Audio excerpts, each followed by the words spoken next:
그러므로 주께서 친히 징조를 너에게 주실 것이라. 보라, 처녀가 잉태하여 아들을 낳을 것이요 그의 이름을 임마누엘이라 하리라. 하나님은 여기시니 예배하는 자가 영과 진리로 예배할지니라. 아멘.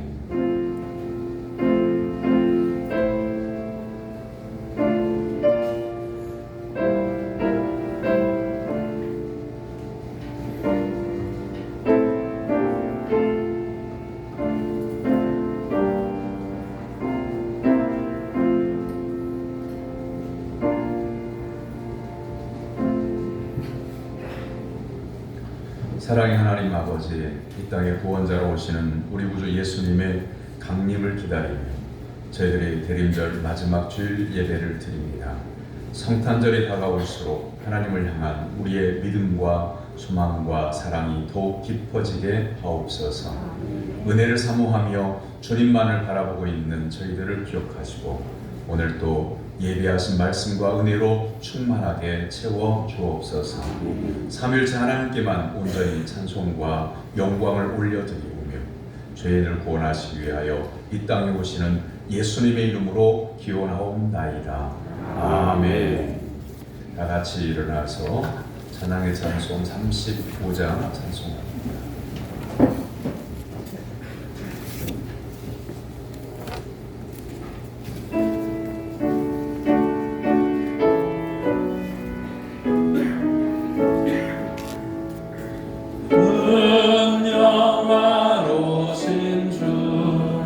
이곳에 오셔서 이 모든 자들로 주 백성 삼으사 그 중에 항상 계시고 그 중에 항상 계시고 그 영광 나타내소서.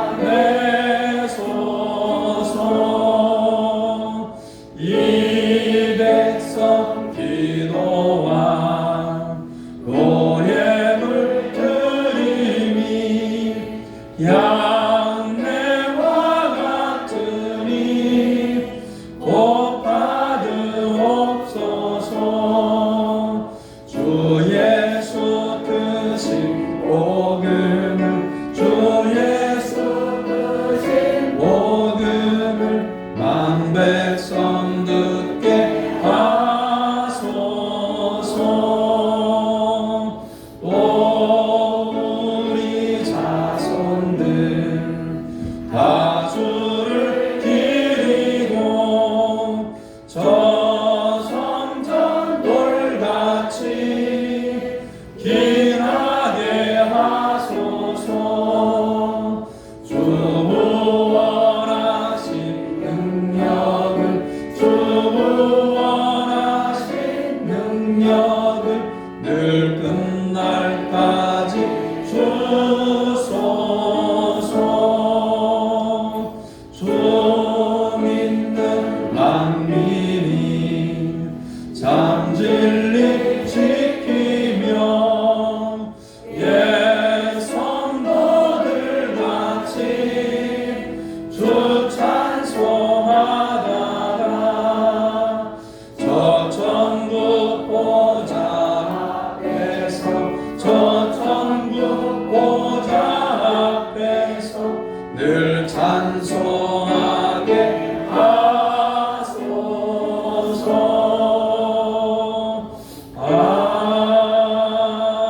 아멘. 주부에 준비되어져 있는 고백의 기도로 다 같이 한 목소리로 기도하겠습니다. 독생자를 보내주신 하나님 아버지, 기쁘고 복된 주일 아침에 저희들이 성전에 나와 모든 죄를 고백합니다. 예수님께서는 하늘가를 보내시고 낮고 천한 곳에 임하셨거나 저희들은 그만한 마음으로 살았습니다. 죄인을 친구로 삼으시고 영접해 주신 예수님을 구주라 부르면서 저희들은 이웃을 멸시하며 영적인 우월감으로 살았습니다. 병든 자와 가난한 자를 긍휼히 여겨주신 예수님을 따르지 않고 저희들은 불우한 이웃을 돌보지 않았으며 냉정한 마음으로 살아왔습니다. 모든 죄를 고백하오니 용서해 주옵소서. 예수님의 이름으로 고백의 기도를 드립니다. 아멘. 마음을 다하여 고백의 기도를 드리는 성도들에게 하나님은 죄사함을 말씀으로 선언해 주십니다. 오라 우리가 여호와께로 돌아가자. 여호와께서 우리를 찢으셨으나 도로 낫게 하실 것이요 우리를 치셨으나 싸매어 주실 것입니다. 여호와께서 이틀 후에 우리를 살리시며 셋째 날에 우리를 일으키시리니 우리가 그의 앞에서 살리라. 아멘. 성시교독은 교독은 118번 구주강님 4번에 있습니다.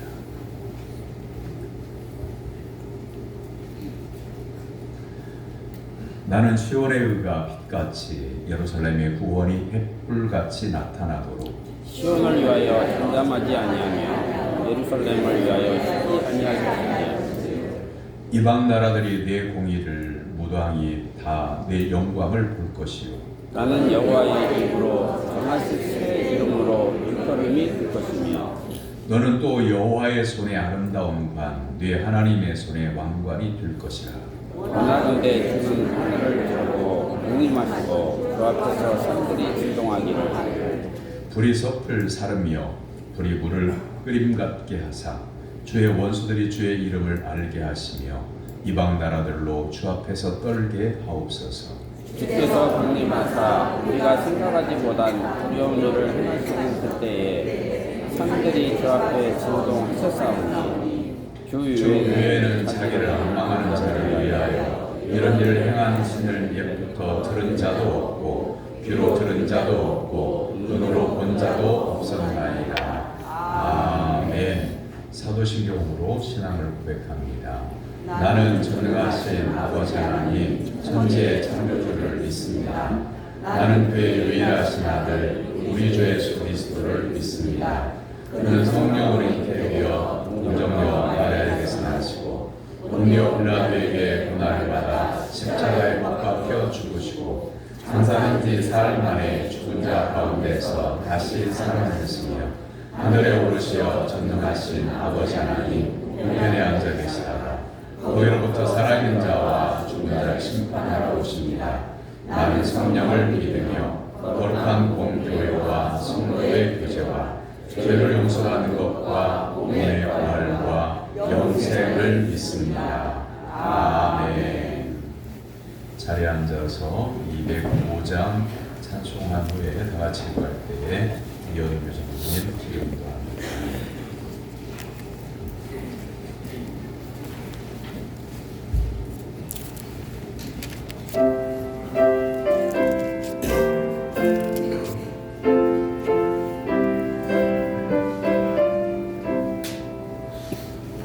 주 예수 드신 사랑을 말해 주시고 나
전능하신 하나님 아버지 감사합니다.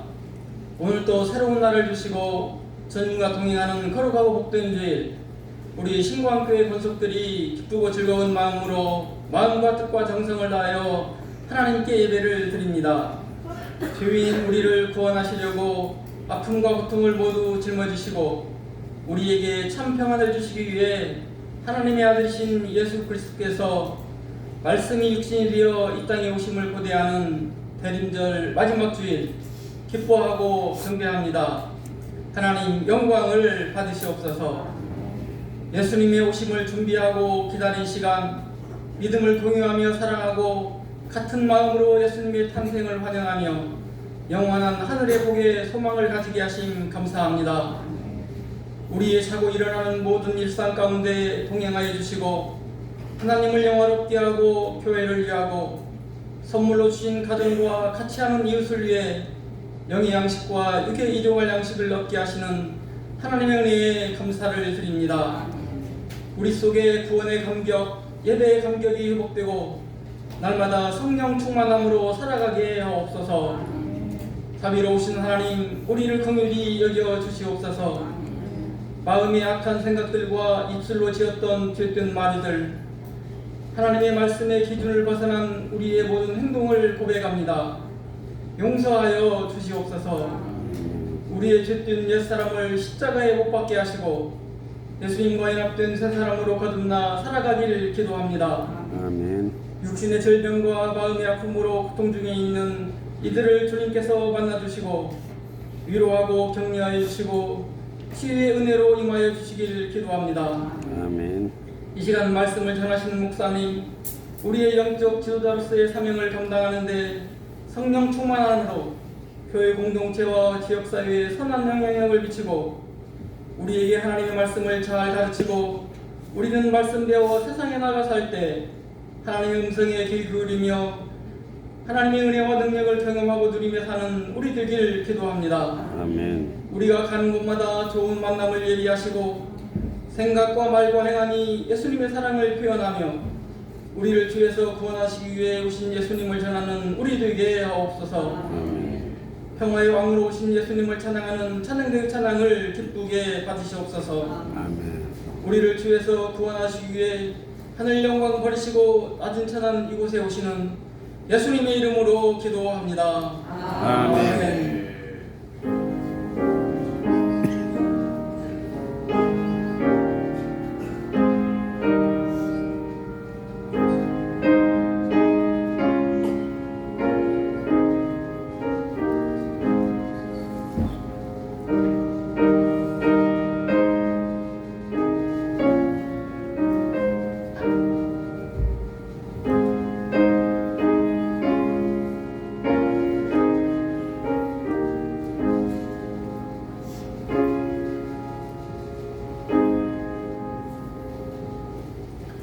믿음으로 성도들이 하나님께 드린 예물을 봉헌합니다.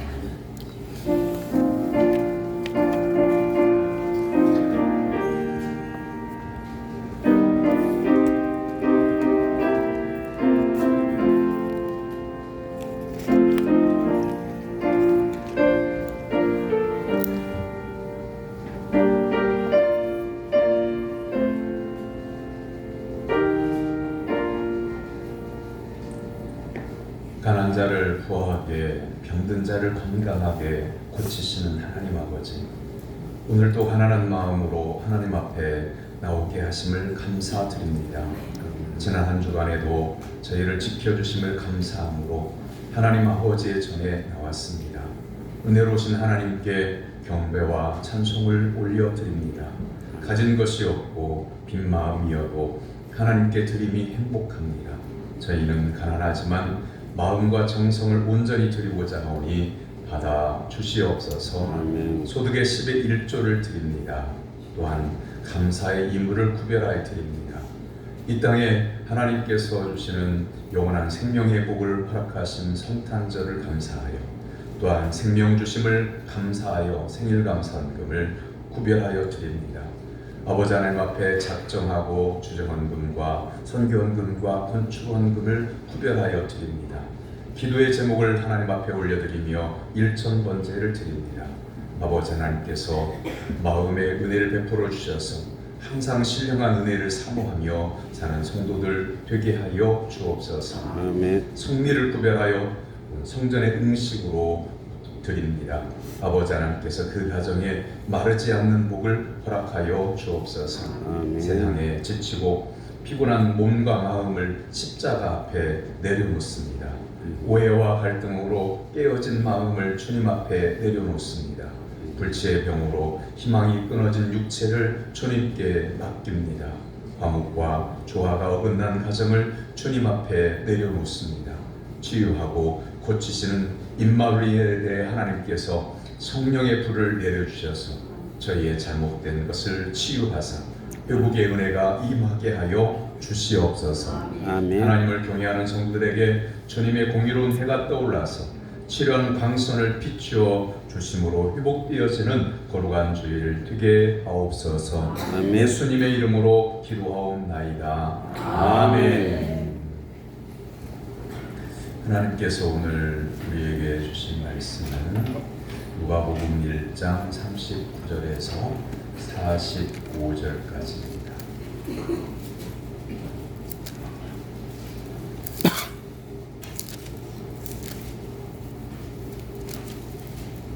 누가복음 1장 39절에서 45절까지 신약성경 86쪽입니다.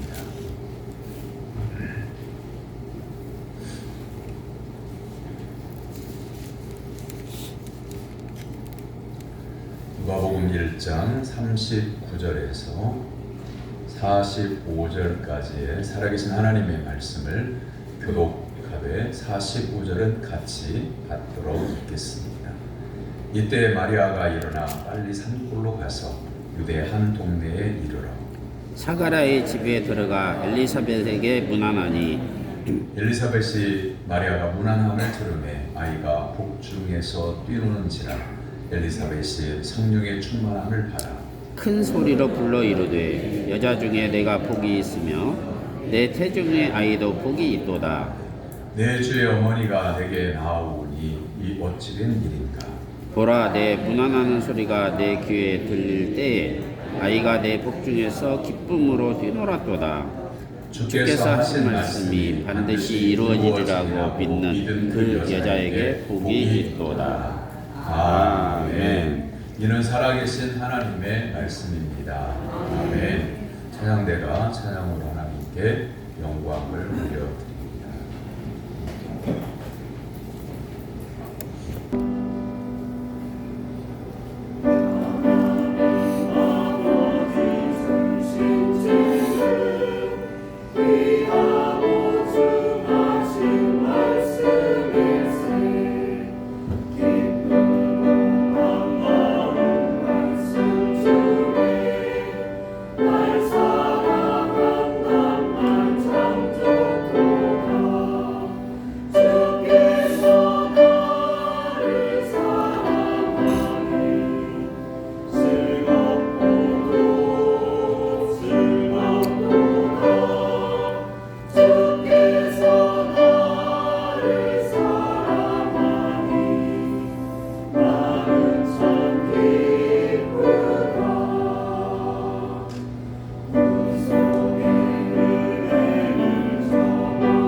아멘. 할렐루야. 보로와 복된 주님의 날에 하나님께 예배드리고자 시간과 정성과 믿음과 예물을 준비하고 하나님 앞에 나온 사랑하는 성도 여러분에게 하나님께서 예비하신 신령한 은혜가 임하게 되기를 주님의 이름으로 축원합니다. 아멘. 옆에 있는 분 바라보고 인사 나눕니다.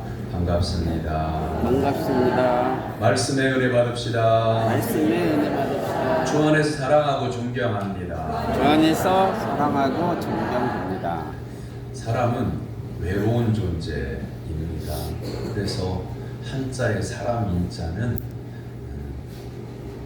두 선이 서로 맞대어 기대고 있는 표현으로 사람 인자를 썼습니다. 사람들은 그래서 외로움을 해결하려고 가족을 이루고 그리고 동네를 이루어서 모여서 살았습니다. 그런데 문명이 발달하고 기계가 발달하고 과학이 발달하고 진짜 그게 발달인지는 의문입니다만 그러면서 통신 기계가 나오게 되죠. 전화기가 그렇고 스마트폰이 그렇습니다. 자, 그럼 사람과 사람끼리 소통하기 위해서 통신 기계가 발명이 되고 발달이 되어 왔는데 그러면 더 소통하고 더 행복해졌냐? 그렇지 않고 더 단절되게 되었다는 거죠. 극단적으로 전화기는 있지만 통화를 할 수 없는 사람은 전화기를 보면서 인생의 비참함과 그리고 외로움과 고독을 느끼면서 죽어가는 사람도 있습니다. 그러니까 기계의 발달이 반드시 우리를 편리하게 하고 행복하게 하는 건 아닙니다. 예전에 서울대학 학생이 유서를 써놓고 추신을 했는데 유서의 내용 중에 눈길을 끄는 대목이 이렇습니다. 서로 수저색을 논하는 세상에서 나는 독야청청 금전두엽을 가진 듯하다. 이 말은 전두엽이라고 하는 말은 머리가 좋다는 말이거든요. 자기는 금전두엽 공부를 잘했다는 말이죠. 하지만 생존을 결정하는 건 전두엽 색깔이 아닌 수저 색깔이라며 먼저 태어난 자, 가진 자, 힘 있는 자의 논리에 굴복하는 것이 이 사유에 합니다. 저와는 너무도 다른 이 세상에서 버티고 있을 수가 없다라고 하면서 투신을 했어요. 자, 이런 경우가 최첨단으로 발달된 사회에서 반대의 결과로 나타나는 예라고 할 수 있습니다. 조금 전에 말씀드린 대로 문명과 과학이 발달하면 사람이 편리해지고 행복해지는 게 아니라는 단적인 예이죠. 그러나 이 학생이 유서를 남겨놓은 말처럼 그는 수저 색깔로 말하면 흑수저를 가지고 태어납니다. 그렇지 않더라고요. 그의 아버지는 대학 교수고요. 어머니는 학교 선생님이시고 그 학생이 공부를 얼마나 잘했냐면 과학기술고등학교를 졸업을 할 때에 조기 졸업을 했어요. 3년 다 마치지 않고 그 이전에 머리가 좋다고 공부를 잘했다고 조기 졸업한 영재였어요. 그러면 무엇이 그 학생의 인생을 포기하게 했을까? 그 학생은 항상 가방 속에다가 메탄올이라고 하는 것을 바카스병에 채워가지고 다니면서 힘들 때 마시려고 한다. 죽겠다는 것이죠. 죽음을 늘 친구들에게 얘기하면서 살았다고 합니다. 자, 그러니까 쉽게 생각해 보면 이 학생은 세상이 힘든 거예요. 살아가는 것이 힘든 거예요. 그리고 자기가 편하지 않으면 사회가 잘못된 건데 결국 버티지 못하고 자기는 죽음을 선택하겠다라고 하는 거죠. 그래서 사회의 문제보다는 개인적인 정신이 더 문제예요. 국민 한 사람 한 사람이 다 정신이 건강하고 성경이 말씀하고 있는 영혼이 잘 되었다고 하면 세상이 아무리 가난하고 힘들고 어려워도요 믿음의 사람들, 정신이 바르게 된 사람들이 힘을 모으면 세상을 이겨낼 수 있는 겁니다. 영혼이 병든 것이 더 문제라는 얘기죠. 세상을 바라보는 자신의 눈이 잘못된 것을 정직하게 고백하지 않고 세상이 잘못됐기 때문에 내가 이렇게 힘들다고 말하게 되면 계속 힘들어질 수밖에 없어요. 사랑하는 성도 여러분, 세상은 그렇게 쉽게 달라지지 않습니다. 그런데 사람이 변화되는 것이 힘들다고 해도 세상이 변화되는 것보다 내가 달라지는 것이 훨씬 더 쉽습니다. 그리고 예수님을 의지하게 되면 우리가 생각하고 있는 내 성격을 바꾼다든지 내 말투를 바꾼다든지 그건 1년이 걸릴지 10년이 걸릴지 부단한 노력을 해야 하는 겁니다. 그런데 예수 그리스도를 나의 구주로 영접하는 순간, 온전히 하나님께 나를 맡기는 순간, 성령 하나님의 이끌리심을 받겠다고 나의 마음을 하나님께 고백하는 순간, 그 순간에 성령의 감동으로 우리의 삶이 완전하게 변화될 수 있기 때문에 이것을 성경은 은혜라고 말씀하고 있는 겁니다.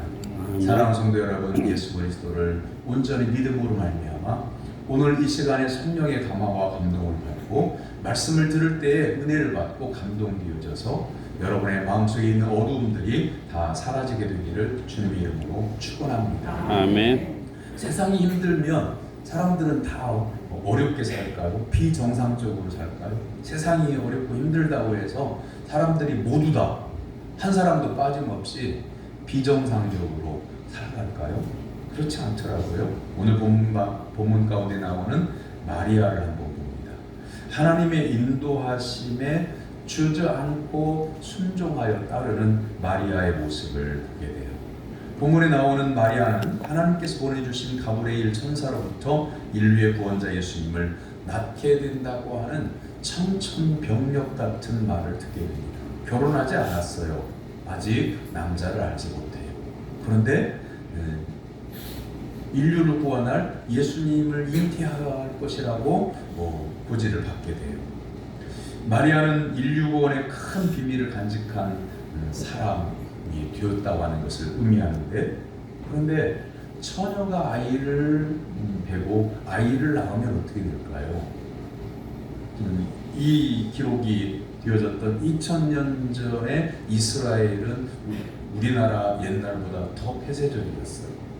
어느 정도로 무섭냐면 구약의 율법에 의해서 부정하게 아이를 잉태하게 되면 그 처녀를 끌고 가서 동네 사람들이 모두 다 모여서 죄가 있다고 판명이 되면 모든 동네 사람들이 돌을 던져서 죽이게끔 돼 있어요. 반드시 죽이게끔 돼 있어요.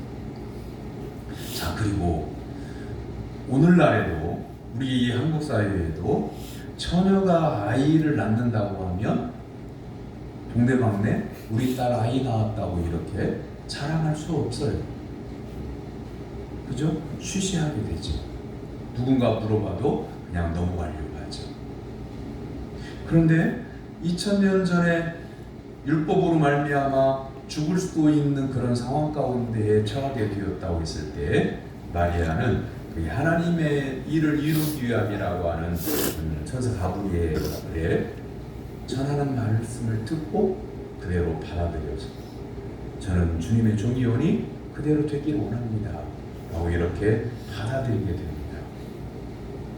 오늘날 많은 사람들은 세상 사람들이 자신을 어떻게 볼 것인가에 대해서 굉장히 신경을 씁니다. 그죠? 사람들의 인정과 칭찬을 받으려고 신경을 써요. 그러나 마리아는 세상의 칭찬과 관심이 아니라 사람들이 지탄할 수 있지만 손가락질할 수 있지만 하나님의 뜻이 자신을 통해서 이루어지는 것을 기뻐하고 하나님께 영광을 올려드렸다고 말씀합니다. 본문에서도 마리아의 행보를 보십시오. 임신한 몸으로 엘리사벳을 찾아갑니다. 1장 36절에서 천사가 마리아에게 친척인 엘리사벳이 늙어서 본래 임신하지 못할 몸이었지만 임신한 지 6개월이 되었다고 하는 것을 알려주었을 때에 마리아는 무려 150km나 떨어진 엘리사벳의 집으로 가게 됩니다. 나이가 많은 친척이 아이를 갖게 되는 것이 신기해서가 아니라 하나님의 뜻을 이루려고 하는 먼저 6개월 먼저 세례요한이 오는 그 길을 서로 격려하고 또 믿음으로 서로 기도하기 위한 것이었죠. 어떤 사람들은 마리아가 임신한 것을 나사렛 사람들이 모르게 하려고 그곳을 떠났다고 이렇게 주장을 해요. 그러나 이 주장은 마리아가 석 달만 있다가 다시 나사렛으로 돌아갔기 때문에 맞지가 않아요. 어떤 사람들은 마리아의 성격이 원래 급해서 갔다고 추정하기도 해요. 그러나 마리아가 친척 엘리사벳에게 간 것은 가브리엘 천사가 전해준 하나님께서 자신을 통해 하시고자 하는 일이 과연 엘리사벳에게서도 이루어지고 있는가를 믿음으로 확인하고자 하는 것이죠. 사랑하는 성도 여러분, 인생을 잘 산다고 하는 것은 앞에서 언급한 학생이 말했던 것처럼 경제적인 부를 갖는 것도 아니고 세상의 현상이나 사람을 이렇게 저렇게 평가하는 것도 아닙니다. 하나님께서 하실 일을 말씀을 통해서 들었을 때 하나님의 인도하심을 따르는 사람이 가장 아름다운 삶을 사는 것입니다. 사랑하는 성도 여러분, 여러분은 왜 신앙생활하고 있는지 알고 있습니까? 하나님께서 왜 나를 성도로 부르셨는지 그 이유를 알고 있습니까? 하나님께서 왜 나에게 집사의 직분을 주시고 권사의 직분을 주시고 장로의 직분을 주셨는지 알고 있습니까? 그래서 교회를 나올 때 어떤 마음으로 나옵니까? 많은 성도님들을 만나보게 되는데 우리 교인들뿐만 아니고 노회 안에 있는 다른 교회 성도들도 많이 만나게 되고 믿음의 단체나 어떤 그 집회에 가게 되면 전혀 알지 못하는 그런 성도들도 만나게 되는데 한국 교회의 성도들이 지쳐 있다고 하는 것을 보게 돼요. 오랜 기간 동안 신앙생활에 오면서 교회의 여러 모양으로 봉사하다가 지치고 힘든 부분이 있는 거예요. 마음이 지치고 몸도 고단하고 왜 나만 이 일을 해야 하느냐고 이렇게 하소연하기도 합니다. 근데 마리아를 보세요. 처녀가 아이를 베게 되고 아이를 낳을 그런 상황 가운데서도 하나님의 말씀을 딱 한 번 듣자마자 하나님의 뜻이 이루어지기를 원합니다. 고백하면서 삶을 살았다고 하는 거죠. 예수님을 낳고 난 다음에도 마리아는 하나님의 아들이신 예수님을 아들로 낳은 도구가 되었기 때문에 예수님이 십자가에 달려 돌아가실 때까지 가슴이 뭉그러지는, 정말 가슴이 찢어지는, 자기의 몸이 찢어질 것 같은 그런 가슴 아픈 일들을 겪으면서 평생을 살아요. 무슨 영광이 있겠어요? 하나님의 아들이신 예수 그리스도를 이 땅에 보내셨다. 그 신앙적 만족, 감동, 그건 처음에 나 같은 사람이 어떻게 하나님의 아들을 낳을 수 있게 되었는가 참으로 감사하다 한 것은 순간이고, 그 아이를 잉태하고 그 아이를 낳은 이후에 예수님이 십자가에 달려 죽으시고 3일 만에 부활하신 하늘로 올려 가신 그 다음까지도 마리아는 항상 가슴 아픔을 간직하고 살아요. 그리고 무엇보다도 주변 사람들이 마리아를 가만두지 않아요. 예수님이 이스라엘의 그 서기관들과 바리새인들과 율법주의자들의 공격을 당할 때에 그 아들을 지켜보는, 그리고 자기 육체의 아들만이 아니잖아요. 하나님의 아들이시고 구원을 이루기 위해서 오신 예수 그리스도를 신앙적으로 바라보면서 동시에 아들의 심정을 가지고 바라보니까 어머니로서 마음이 아픈 게 이루 말할 수가 없는 거예요. 사랑하는 성도 여러분, 오늘 여러분의 마음은 어떻습니까? 그리고 여러분의 신앙은 어떻습니까? 하나님의 말씀을 듣고 내가 장로된 것은, 내가 권사가 된 것은, 내가 집사가 된 것은, 내가 성도가 된 것은 하나님께서 무엇을 위함이라고 하는 것임을 깨닫고 감사함으로 하나님의 뜻이 이루어지기를 바라는 그런 믿음을 갖고 있어야 우리의 마음이 행복해지는 겁니다. 아멘. 엘리사벳과 마리아가 만났을 때에 자신들에게 있는 일들을 설명하지 않아도 서로에게 되어지는 일을 하나님의 말씀을 통해서 알아차리고 하나님께 찬양으로 영광 돌리며 격려하고 서로를 축복합니다.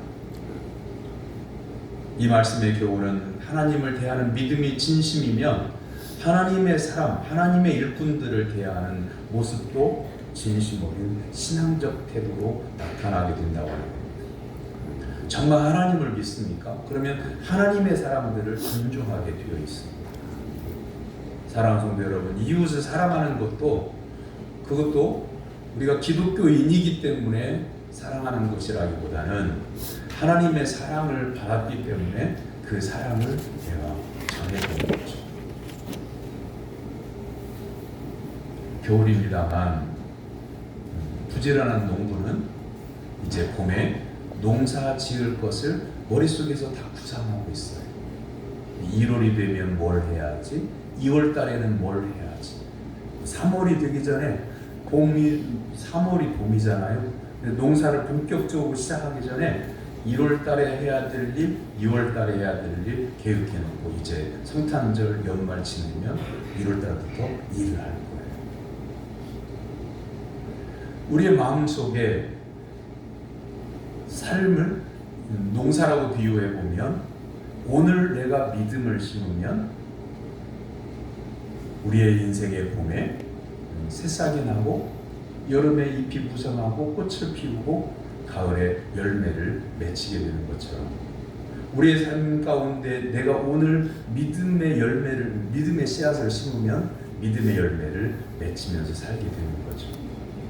오늘 나의 삶 가운데에 믿음의 열매가 없다면 기쁨이 없고 또한 사랑이 없고 온유함이 없고 절제가 없고 충성이 없고 양선이 없고 기쁨이 없고 그렇다고 한다면 세상이 잘못된 게 아니고 교회가 잘못된 게 아니고 내가 지금쯤 열매 맺혀야 될 위해서 전에 심어야 했던 그 시기에 심지 않았기 때문에 오늘 열매가 없는 겁니다. 보세요. 엘리사벳이나 마리아나 자신들의 아이를 갖게 되었을 때 엘리사벳도 나이가 많아 아이를 갖게 된 그 기쁨만 있는 게 아니라 이 아이를 하나님께 드려야 돼요. 세례 요한으로서 이스라엘의 선지자로서 내놓아야 하는 겁니다. 자신의 품 안에 자신의 집 안에서 있을 수가 없어요. 그럼에도 불구하고 하나님의 말씀을 들었을 때에 하나님의 뜻대로 되어지기를 원합니다. 순종하는 모습을 보이죠. 두 번째는 엘리사벳은 아기 예수님을 존귀하게 여겼고 마리아는 겸손했습니다. 마리아가 서둘러 간 친족 사가랴의 집에 들어가서 엘리사벳에게 문화를 하죠. 이에 엘리사벳이 영접하는 것이 놀랍습니다. 41절에서 45절까지 말씀을 기록하고 있죠. 엘리사벳의 복중에서는 태아가 뛰고 엘리사벳은 성령의 충만함을 받았습니다. 그리고 이렇게 말합니다. 여자 중에 내가 복이 있으며 내 태중의 아이도 복이 있도다. 내 주의 어머니가 내게 나오니 이 어찌 된 일인가. 아는 사람이 높아진 다음에 만났을 때에 크게 놀라면서 절하며 칭찬하는 것이 인지상정이겠죠. 하지만 아직 실현되지 않은 미래를 귀하게 여기는 것은 생각보다 쉽지 않습니다. 뿐만 아니라 내가 아는 사람이 그것도 나보다 아래의 사람이 엘리사벳과 마리아는 친척 관계잖아요. 그런데 엘리사벳이 손 윗사람이고 마리아가 엘리사벳의 손 아랫사람이라는 말이죠. 그런데 마리아가 잉태한 아이가 인류를 구원하신 하나님의 아들 예수 그리스도시니까 엘리사벳은 마리아를 존중하고 마리아의 태중에 있는 장차 인류를 구원하신 예수 그리스도를 존귀하게 찬양하고 있는 것입니다. 마리아의 태중에 있는 아기를 보고 엘리사벳은 내 주여, 내 주 이렇게 고백하고 있습니다. 이때 엘리사벳이 내 주의 어머니가 내게 나오니 이 어찌된 일인가 하며 마리아를 향해서 말하는 것이지만 엘리사벳이 지금 바라보고 있는 것은 마리아만 아니라 그녀의 태중에 있는 장차 구주로 탄생할 아기 예수님을 바라보고 있는 거죠. 아기라고 해서 업신여기지 않고 장차 장성에서 이스라엘과 온 유대와 사마리아 땅 끝까지 복음이 증거되고 예수 그리스도의 복음이 증거되어서 인류를 구원하신 구원의 주가 되시는 그 예수님을 바라보고 있는 거죠. 우리 한국 사람들은 지금은 그런 모습이 잘 안 보입니다만 촌수를 따지잖아요. 집안끼리. 제 고향 동네에 가면 2년 선배가 있는데 집안이에요. 그런데 학렬이 저보다 낮아가지고 학교도 선배고 나이도 많은데 저를 아저씨라고 불러요. 근데 저는 그것이 청소년 시절에 저를 자꾸 아저씨라고 불러서 그러지 마시고 선배잖아요. 그러면서 저는 존대를 하고 그럴 수가 있간디요. 그러면서 전라도 말로 그러면서 저를 지금도 아저씨 그래요. 2살이나 위인데 자기가 손 아랫사람이에요. 자 보세요. 촌수를 따지는 사람도 이렇게 예의를 갖추는데 그리고 하나님을 믿는 성도로서 예수 그리스도를 바라보고 예수 그리스도의 사람들을 바라보면서 어떤 마음을 가져야 되는지 엘리사벳을 통해서 배우게 되는 거죠. 마리아는 자기보다 손 아랫사람이고 태어날 아이도 아주 갓난 아이일 텐데 그 갓난 아이의 그 아이의 상태를 보는 게 아니라 바로 인류를 구원하신 예수 그리스도를 바라보고 있는 거죠. 여러분은 목사를 바라볼 때 어떻게 바라봅니까? 한국교회 안에 수많은 목사들 가운데 한 사람이 지금 요즘 이 시대에 목사나 성도나 같은 거지 이런 마음으로 바라보십니까? 신앙의 대상으로 바라보십니까?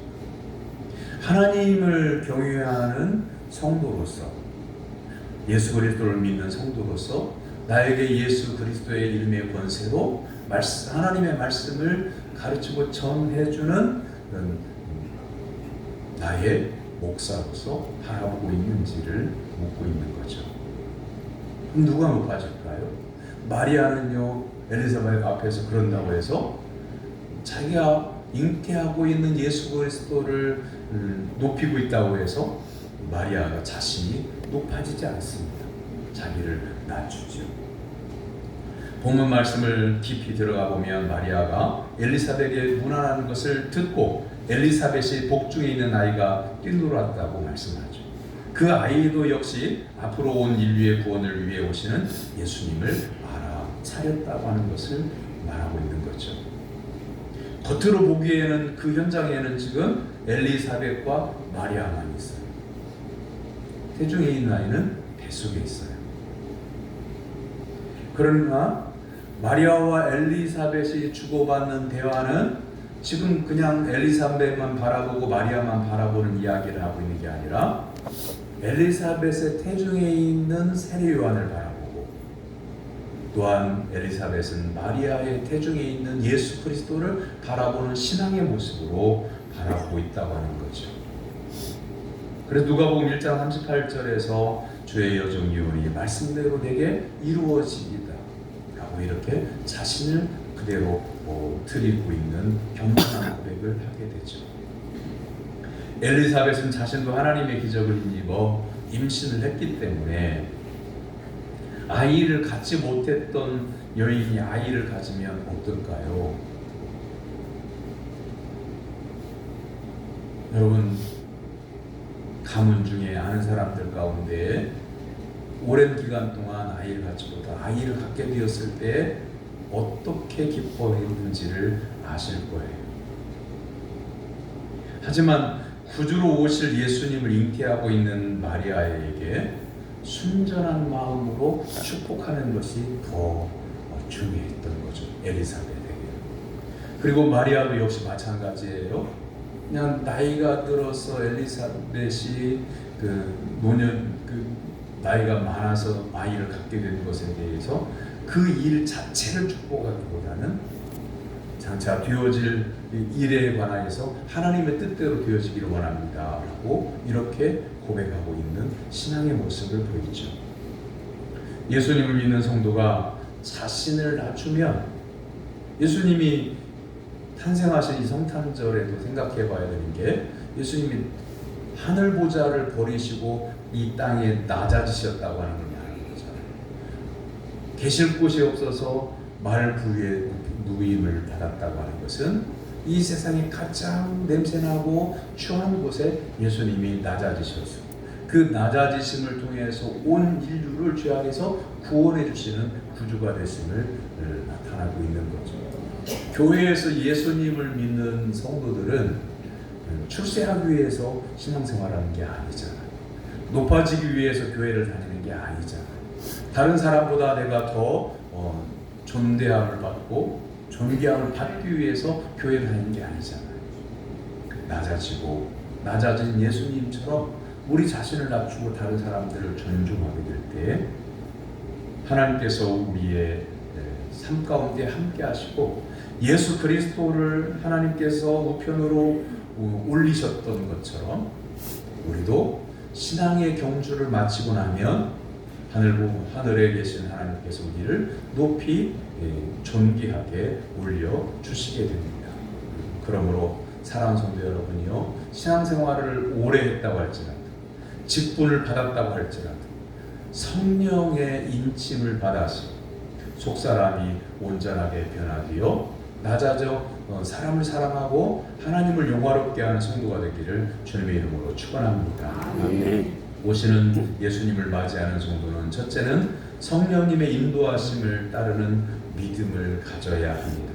모든 일은 영혼이 잘된 사람들이 잘 살아가면서 인생이 복될 수가 있는 겁니다. 두 번째는 성령님의 감동을 받은 성도는 질투하지 않는다고 하는 거죠. 남을 존중하게 되어 있습니다. 셋째는 믿음의 성도는 자신이 어려운 상황에 처하게 된다고 해도 하나님의 뜻이 이루어지기를 바라며 사는 성도입니다. 오늘 우리에게도 하나님이 약속하십니다. 마리아에게 그 약속이 이루어진 것을 보면 우리에게 하신 약속도 이루어짐을 확신할 수 있습니다. 그러므로 사랑하는 성도 여러분, 오직 하나님을 바라보고 이 땅에 오시는 예수 그리스도의 평강을 의지하여서 세상 속에서 날마다 승리하는 성도가 되기를 주님의 이름으로 축원합니다. 기도하겠습니다. 지금까지 인도해 주신 하나님 아버지, 오시는 예수님을 믿음으로 영접하는 저희들이 되기를 원합니다. 성령님의 감화와 감동을 받아 바른 영혼을 가진 성도들이 되게 하여 주옵소서. 예수님의 이름으로 기도하옵나이다. 아멘. 오늘 오후 예배에는 성탄 축하 음악회를 갖습니다. 각 기관별로 준비된 분들은 기관 이름과 제목을 써서 안내석에 내주시면 되겠습니다. 그리고 내일 아침에는 성탄절 새벽 기도회가 있고, 그리고 오전 10시 30분에는 성탄절 낮예배를 드립니다. 내일 차량 운행, 주일 낮예배처럼 똑같이 하니까 모든 성도님들은 함께 참여하시기를 바랍니다. 오늘 낮예배 마친 다음에 연말 재직회 갖습니다. 다음 주일날 재직부서 임명주일 갖습니다. 세대 동안 예배, 맡은 기관은 없습니다만 주일 낮예배만 집중해서 드리니까 아동부에서부터 노년에 이르기까지 한 사람도 빠짐없이 참석하기를 바랍니다. 그리고 다음 주일 낮예배 후에는 공동의회가 있습니다. 내일 성탄절 낮예배 마친 다음에 떡국떡 한 봉지씩 가정별로 선물합니다. 임명의 성도가 제공하는 것입니다. 옆에 있는 분 바라보시고 인사 나눕니다. 예수 그리스도의 나심을 축하합니다. 예수 그리스도 나심을 축하합니다. 일어나서 55장 찬송하겠습니다.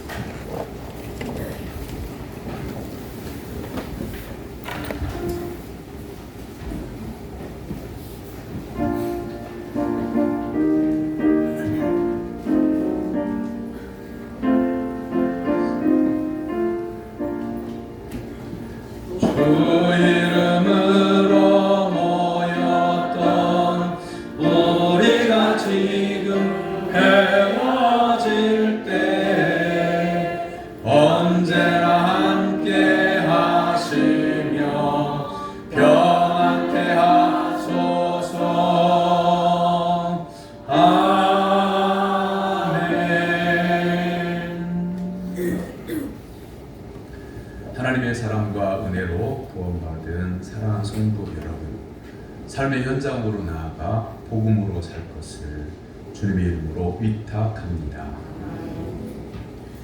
여호와는 네게 복을 주시고 너를 지키시기를 원하며 여호와는 그의 얼굴을 네게 비추사 은혜 베푸시기를 원하며 여호와는 그 얼굴을 네게로 향하여 드사 평강 주시기를 원하노라. 아멘.